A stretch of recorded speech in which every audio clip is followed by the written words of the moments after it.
What is a survival myth that is completely wrong and could get you killed? The YouTube videos on how to unarm an attacker from close range. You'll die before you can yell yeehaw.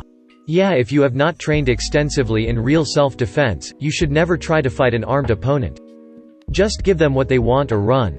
Those videos usually have the person letting the moves be put on them very easily. When in reality a lot of those moves need to be executed at extremely fast speed with practiced precision. Otherwise you will just end up in a wrestling match against someone with a knife, which usually won't end well. The first mistake is to look for food and water first before having a shelter up to keep yourself dry and warm. Edit: when I say shelter first, it includes having a fire too, which I forgot to mention. When you are wet and exposed to the elements, your core body temperature can drop and you can get hypothermia if it gets too cold, and you would burn more calories than necessary. A big reason to building a shelter too is to also keep yourself off the ground, because the ground is an infinite heat sink, which means you lose your body heat way faster than you would think and will be more exposed to the cold elements. Guys, yes, it's good to be near a water source, but remember that it's always colder around rivers, streams, lakes, and oceans. Make sure you are able to easily gather shelter fire material within the area. Plus finding a prime location to set up shelter. I feel like a book RN, thanks for the silver. If you have to forage for food, avoid mushrooms entirely. Odds are so slim you will find an edible kind that you're much better off looking for things like nuts, seeds, and berries. Edit: this is not the myth, this is the truth. They also hold negligible amounts of calories, so even if you are knowledgeable about fungi it still isn't worth it. Guess the only scenario where you might go for it, is if you have knowledge on edible mushrooms and stumble upon a grove full of them. If you ever find yourself in snake country, make as much noise as possible. Most people want to avoid snakes, so stay quiet, but they are more scared of you than you are of them. Talk loudly, stomp, but obviously keep an eye and ear out for any fellas who don't want you to be there. Source: Australian. Except for the death adder, which will lie there and ignore 19 people stepping over it, then bite the 20th one who has the bad luck to step on it. TLDR: if done right, a tourniquet should hurt like a motherfucker and you're going to want to loosen it, but in the words of Egan Spengler, it would be bad. Gradually loosening an applied tourniquet over time is a thing I still see in first aid training videos for some reason. Don't do that. Once a tourniquet is on, remember, and mark the person if you can, what time it was applied, and leave the rest to doctors in a stable environment. Loosening a tourniquet may result in blood loss returning, which requires retightening it. Tightening, loosening repeatedly may cause, on top of additional blood loss, blood to pool up inside the limb, which can cause even more damage. Edit: it's going to take over 2 hours for muscle, nerve damage to start occurring and about 6 until everything is dead and needing an amputation. Many of folks have said that recent advances have prolonged that time. I can't find a source to validate that, but it seems believable. Would like one if anybody has one, as TQ use has heavily increased in the military and civilian world the past 15 years thanks to the cat, so I'm guessing surgeons have worked with them more. This much more recent study cites that most amputations are due to the injuries sustained, not tourniquet use. A multi-center study demonstrated 88% effectiveness in pre-hospital tourniquet application with significantly lower mortality and amputation rates than in American military experience. Craig et al.'s military cohort had a 35% amputation rate, with several civilian series having a frequency of 17% to 29%. We theorize that injury severity was critical in the decision to amputate than the presence of a tourniquet.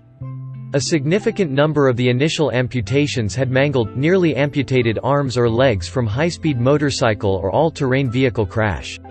Despite the higher rate of initial amputation, there was no increase in morbidity, mortality, or length of stay in TQ+ patients. If you get stabbed with anything, don't pull it out, since it could be the thing that preventing you from bleeding out. Instead, immobilize it and go to the hospital where they can stop the bleeding when they remove the object.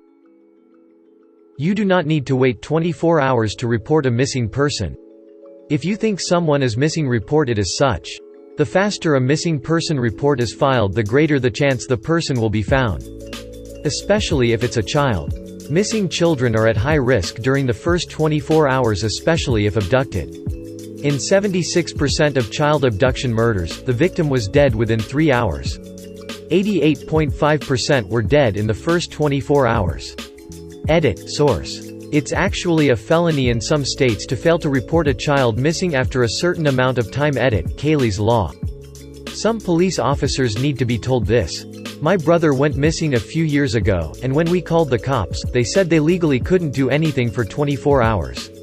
I immediately called bullshit on this and they just brushed it aside as me being emotional. Fucking assholes. Edit, my brother is okay, thanks for the concern.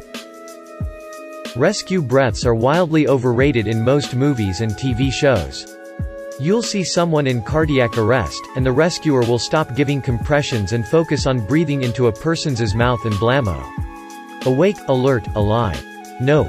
Don't do that. Your body does store a fairly decent amount of oxygen in its blood at all times. If someone in front of you ODs and their mouth is covered with saliva, vomit, or someone collapses in front of you of a suspected cardiac arrest, your plan of action is twofold. 1. Are they breathing? Do they have a pulse? This is easy to fuck up, especially in a moment of panic. My rule, as an EMS provider, is that if you don't feel it in 10 seconds, it's not there. Start compressions. If they are not in cardiac arrest, they will let your ass know, and the law covers you under Good Samaritan clauses in most of these cases. 2. If you are the only person attending to this body, do not stop and give rescue breaths if help is on the way and will be there soon. It takes about 4 to 7 decent compressions to get blood recirculating in the body after stopping to give mouth to mouth. That's a lot of blood, carrying a lot of vital oxygen reserves, that aren't making it to the brain. Obviously, if you're a long way out from help, and you feel safe to do so, give rescue breaths. But it should never be priority number 1. By the way, if you hear ribs crack, make a face, make vomit noises if you have to, tell the person their bones are fucking grossing you out, but don't stop compressions. Because what are compressions? That's right. They are number fucking 1. Herbivorous animals are friendly and peaceful, so you are safe being around them and their presence will show you where food is. Seriously, everything from cows to deer can and will kill you if you make it angry. It is usually a good idea if you are in the wilds not to get near any large wild animal, but herbivores can often be even more aggressive than the predators. If a predator attacks you, you have a fairly good chance of scaring it off, especially if it's smaller than you, because it's likely only looking for food. If a herbivore attacks you, you're fucked because it genuinely wants to kill you. If it's a predator, you just need to convince it that you aren't worth the effort. Especially if it's not too hungry. If it's a herbivore, that's just going to make it want to kill you more. Sticking your finger up a dog's bum. I've read this a few times. Not a good idea. Best way to deal with a dog attack is to try to move away slowly, sideways with your arms at your sides so that you're not threatening. Don't look at the eyes and don't smile, both are seen as a challenge. Don't run away, the dog will instinctively chase you. Get up high if you can, dogs can't climb very well. If shit hits the fan, do the opposite of looking unthreatening. Stand tall with your arms in the air and growl or roar. If there's something nearby, throw it at the dog to make it think twice. Wrap clothing around your arm to hand to the dog should it go in for a bite. You're pretty much guaranteed to be bit, so make it in a place that is less important and less likely to bleed out. Don't lose your footing or fall to the ground. You'll be toast. Don't pull away from the dog if it has bitten you, this will cause more damage. Once the dog has bitten you, it probably won't let go. Aim to kill or maim the dog. Fingers in the eyes are good. Jumping on the dog with all your body weight is better. If you break their ribs, they will probably give up. Staying away from aggressive dogs is your best bet. Fingers in the eyes are good. This is true for lots of animals, including humans. Someone or something dead set on attacking you? Jam your thumbs in their eyes. Wear a seatbelt. There's myths about it being bad if you go into a lake or there's a fire, but 1, that is an incredibly tiny proportion of car crashes, and 2, if you're in that situation, you're far more likely to be knocked out and die of inaction if you're not wearing a seatbelt. I know this is a mundane tip, but you're far more likely to be in a life-threatening car crash than be stabbed or be in a falling elevator. Wear a seatbelt. That you can eat what animals eat. Not true. Animals have different digestion systems that aren't the same as a human's.